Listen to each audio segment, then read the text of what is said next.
Hello, those of you who are just starting out on bass, this is the place to be because we're going to learn our theory and we're going to get our stuff down, right? So let's start at the beginning. We'll start with, first of all, how you should hold your bass in preparation for playing. Now, I am a firm believer that if you are serious about learning bass, you should learn to play it standing up, not sitting down, because most of you, if you play a gig, you're unlikely to be sitting down, right? If for some reason, though, however, you can't stand up and you do need to sit down, that is perfectly understandable. But what I would make sure of is this. Okay, posture. You need to keep a nice straight back. No slouching. That's not going to be good. That isn't really going to be good for your arm position. You want to keep a nice straight back, and you want to have, I think the ideal position for playing a bass comfortably and having maximum access to the fretboard is like this, like I have mine now. I've been playing like this for years. Some people play low down. This is okay. If you're comfortable with that, that's your thing. But I think for maximum access, to be able to reach the top of the fretboard as well as right low down without straining your wrist or overstretching, this is an optimum position. Now, let's have a look at where this is on your body. Basically, it's right under the curve, the hip part and curve of the bass. Curve of the bass is right under my right boob. Sorry, actually it's a pectoral, isn't it? Not quite developing boobs yet, but it won't be long with as I get older. But that is an optimum place to have that, because it means that the top of the neck is kind of almost central. That's if you're playing a regular jazz bass. It's almost central to your body, and that is nice and comfortable to reach. Anything between here and here is probably just fine in terms of comfort.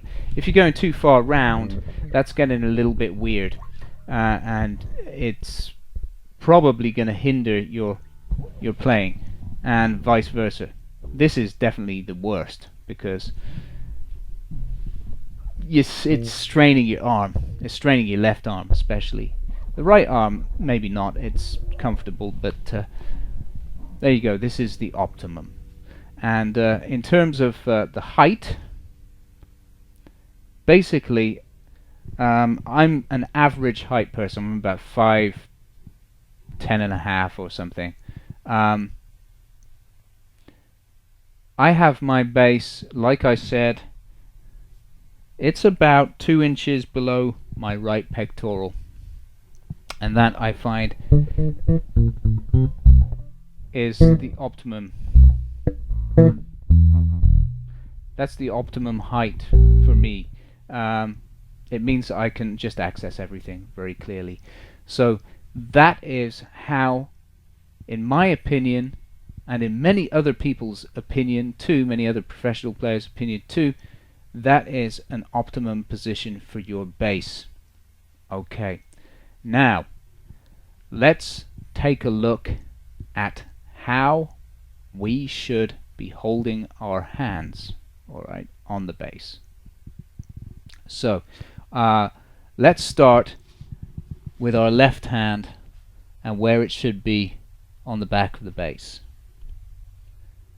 What I want you to do is take your hand, just open it slightly, take your thumb and put it behind the 3rd fret, right in the center, and just let your wrist relax and hang.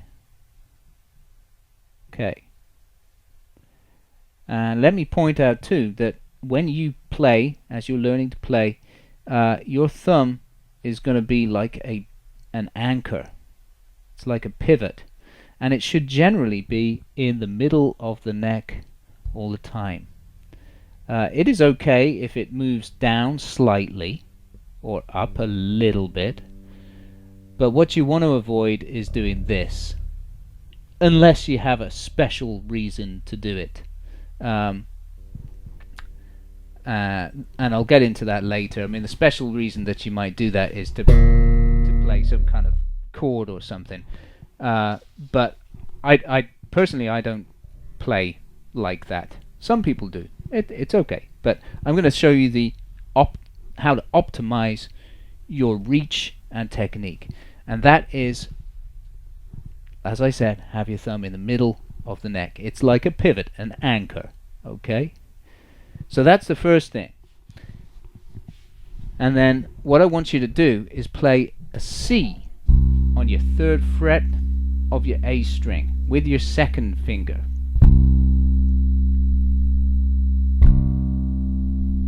Okay? Now, let's have a look at the back there.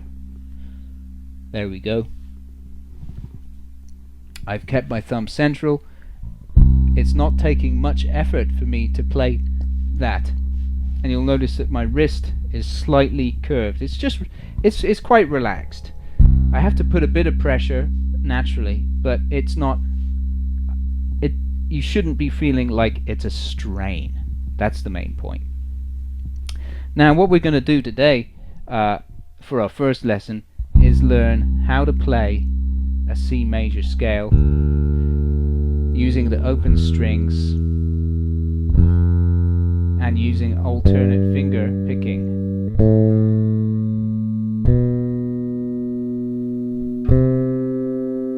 Okay, that is it.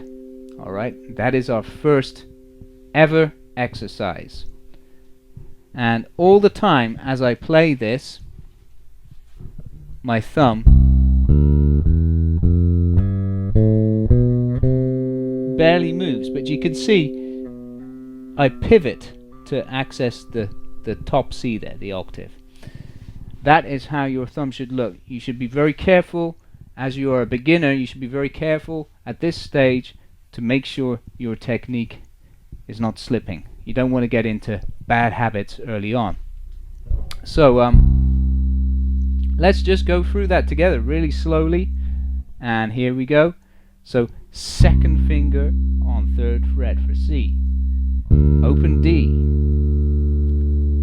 1st finger on the 2nd fret for E, 2nd finger on the 3rd fret of the D string for F. Then we're going to an open G, and then we're going to play with our 1st finger the A on the 2nd fret of that G string, 4th fret with your 4th finger, not your 3rd finger.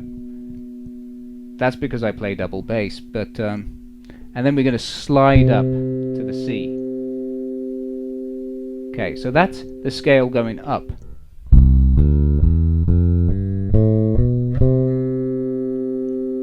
And we're doing alternate picking. It doesn't really matter which finger you start on. I tend to start on my 2nd finger. So 2, my right hand's going 2, 1, 2, 1, 2, 1, 2, 1.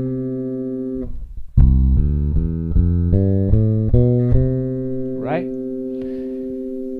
And you'll notice that I use a floating thumb. This is called a floating thumb technique. I'll briefly explain that to you and show you the correct hand position so that you can try to emulate this in your own practice.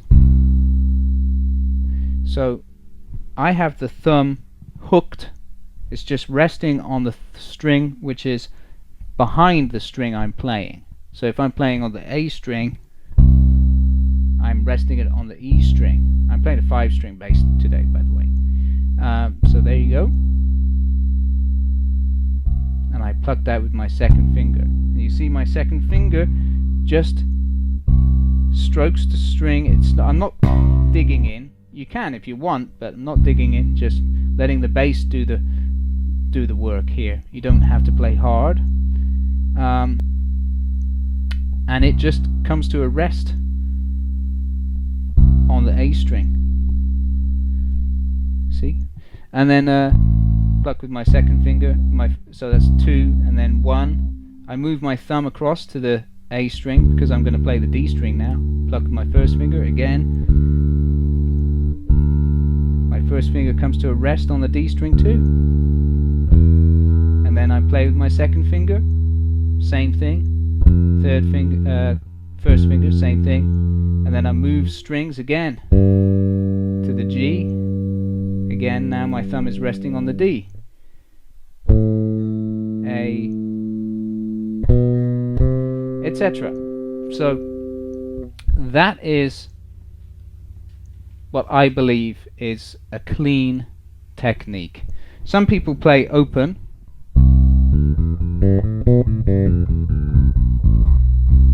Right, so some people do that without moving their thumb.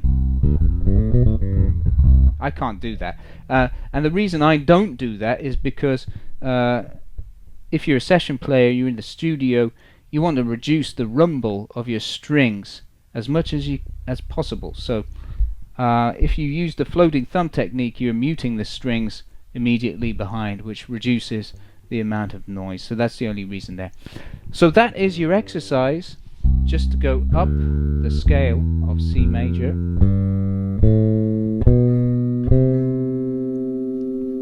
And just be aware of your position.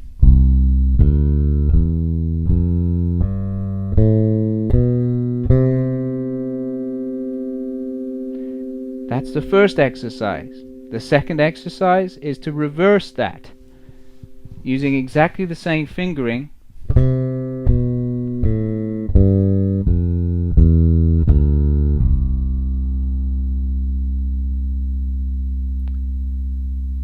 And that's it. Now when you reverse it, your picking hand can use a raking technique. Like after I've played the open G, I can just drag my hand down to the D string and continue. Same there when you go from the D to the C. So basically when you change strings, you just drag it down on the way down. On the way up, you've already seen that before, so please refer to that earlier part in the video. Right, so that is that. And what I'm going to do is I'm just going to lay down a backing loop here, and with that backing loop what you could do is practice playing the scale over it so you can see how it sounds over a C major chord. And I'm going to start by playing, I'm going to play various versions of C major. I'm going to play all the extensions. This is a little advanced for you to do yet, but I'm going to play those extensions so you get the sound of them at least in your head.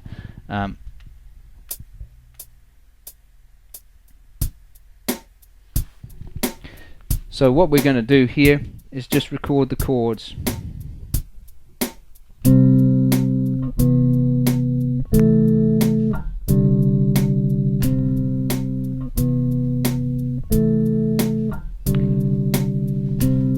And then to practice, you can play one note per bar, like this.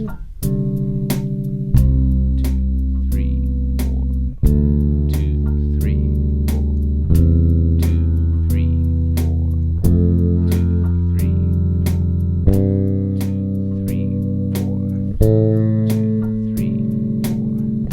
2, 3, 4.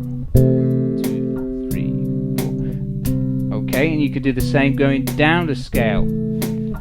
After that you can double up, so do 2 notes per bar.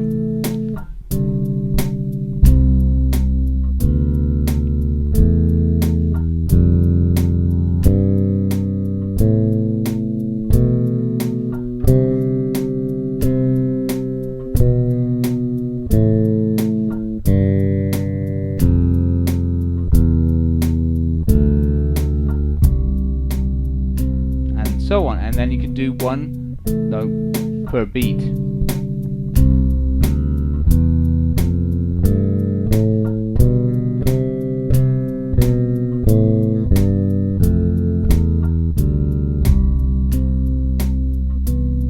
And then if you feel really confident, you can try and do more. You can try and double that up so that you're getting 8 notes per bar. That's not 8 notes per bar, but